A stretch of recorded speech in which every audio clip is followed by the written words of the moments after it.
Hello दोस्तों, सबसे पहले आप सभी को मेरे और मेरे परिवार की तरफ से नए साल की हार्दिक शुभकामनाएं। भगवान करे कि ये नया साल आप लोगों के लिए सुख, समृद्धि और शांति लाए। तो एक बहुत ही अच्छी चीज होती है कि जब भी नया साल आता है तो हम ये सोचते हैं कि इस नए साल में हम अपने इस लक्ष्य को प्राप्त करेंगे, हम ये अच्छी आदतें अपनाएंगे और ये कुछ बुरी आदतें हैं जो हम छोड़ेंगे। ऐसा हमेशा हम हर नए साल में कुछ न कुछ सोचते हैं, कुछ हम संकल्प लेते हैं, लेकिन अधिकतर होता यह है कि वो चीजें हमसे पूरी नहीं हो पाती। हम जो लक्ष्य हासिल करना चाहते हैं लेकिन वो लक्ष्य हमसे हासिल नहीं हो पाती। आखिर ऐसा होता क्यों है? तो लक्ष्य को हासिल करने के लिए आखिर जरूरत किस चीज की होती है, इसे जानने के लिए आज की ये छोटी सी कहानी है। ये कहानी है एक गुरु की, एक शिष्य की, भगवान की और हवा की। तो इस कहानी में होता यूं है कि एक शिष्य होता है, वो गुरु के पास जाता है और बोलता है कि गुरु जी, मुझे आपके पास अध्ययन करते हुए 10 साल हो गए, लेकिन इस 10 साल में मुझे भगवान की प्राप्ति आज तक नहीं हुई है, मुझे भगवान अब तक नहीं मिले हैं। आखिर क्यों? मैं तो कठोर तपस्या कर रहा हूं लेकिन मुझे भगवान क्यों नहीं मिल रहे हैं? तो गुरु जी मुस्कुरा देते हैं और कहते हैं कि बेटा, मैं तेरे इस सवाल का जवाब जरूर दूंगा, लेकिन एक काम करते हैं, चल पहले हम तालाब जाते हैं और तालाब में अच्छे से नहा धो करके हम साफ सुथरा होकर के फिर मंदिर जा करके इस पर चर्चा करते हैं। तो शिष्य जो होता है गुरु की बात मान जाता है और गुरु के पीछे पीछे तालाब की तरफ चला जाता है। तालाब पहुंचते ही दोनों के दोनों स्नान करने के लिए तालाब में उतरते हैं, लेकिन जैसे ही स्नान करने के लिए उतरते हैं, गुरु शिष्य के हाथों को पकड़ता है और दूसरे हाथ से, एक हाथ से वो हाथों को पकड़ा शिष्य के, दूसरे हाथ से गर्दन को पकड़ करके उसे जोर से पानी में डुबा देता है।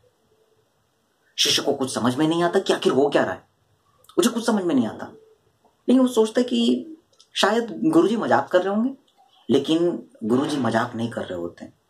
वो उसे अपने ताकतवर हाथों से पानी के अंदर डुबा के रखे रहते हैं। अब शिष्य को अंदर से बहुत बेचैनी होती। वो सोचता है यार हो क्या रहा है। वो अब झटपटाना शुरू करता है, लेकिन गुरुजी उसे नहीं छोड़ते।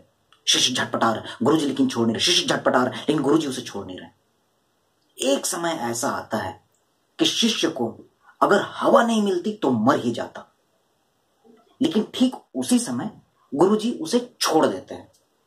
शिष्य झटपटाता हुआ पानी से बाहर निकलता है और गहरी गहरी सांसें लेता है। किसी तरीके से चलता हुआ वो तालाब के किनारे पहुंचता है और लेट जाता है और आराम से वो गहरी सांसें लेता है। जैसे ही वो थोड़ा रिलैक्स होता है तो वो गुरुजी की तरफ बहुत ही नफरत भरी निगाहों से देखता है, बहुत ही गुस्से से देखता है, और गुरुजी उसको देखते हुए हंसते रहते हैं।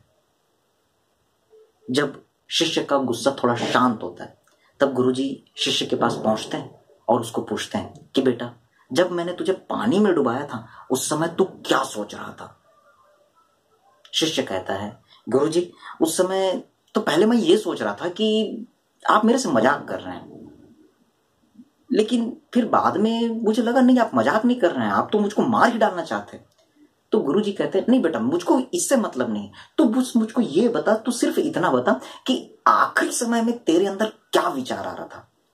तो शिष्य बोलता है, गुरुजी, आखिरी समय में तो बस मुझको लग रहा था कि अब मैं मरने वाला हूं, और बस मुझको ये लग रहा था कि किसी भी तरीके से मुझको हवा मिल जाए, मुझको किसी भी तरीके से सांस मिल जाए। गुरुजी कहते हैं, बस बेटा, यही तेरा जवाब है, यही वो चीज है जिसके लिए तू खोजता फिर रहा है। तूने सवाल किया था ना कि मुझे भगवान आखिर क्यों नहीं मिल रहे हैं, यही तेरा जवाब है। शिष्य कहता है, मैं समझा नहीं। गुरुजी कहते हैं कि बेटा, जिस दिन तेरे मन में ये सोच बस गई कि बस भगवान मुझको मिल ही जाए, ठीक उसी तरीके से जैसे जब तू पानी के अंदर था तो तेरे मन में कोई दूसरा ख्याल नहीं था, तेरे अंदर सिर्फ एक ही ख्याल था कि किसी भी तरीके से मुझको सांस मिल जाए, मुझको हवा मिल जाए। तेरे मन में उस समय कोई दूसरा विचार नहीं था। जिस दिन तेरे मन में यही सिर्फ विचार है कि बस मुझे भगवान मिल जाए, भगवान के सिवा मुझे कुछ नहीं चाहिए, उस दिन तुझे भगवान मिल ही जाएंगे। बस यही आज की कहानी है। दोस्तों, हम नए साल में सोचते हैं कि इस साल हम ये एग्जाम क्रैक करेंगे, इस साल हम वो लेंगे, लेकिन आखिर क्यों वो हमको नहीं मिल पाती? क्योंकि जो लक्ष्य हमको पाना है सपोज कि हमको ये एग्जाम क्रैक करना है, तो जब तक सिर्फ और सिर्फ उस एग्जाम की चीजें, उस नॉलेज की चीजें, उस पढ़ाई की चीजें हमारे दिमाग में नहीं आती रहेगी, एक पागलपन के साथ, एक जुनून के साथ, जब तक वो ख्याल सिर्फ उस आखिरी सांस की तरह हमारे मन में नहीं बसेगी, तब तक कहीं ना कहीं तो उस लक्ष्य को पाने में हमारे अंदर कोई कमजोरी रहेगी। तो बस यही वो कहानी है दोस्तों।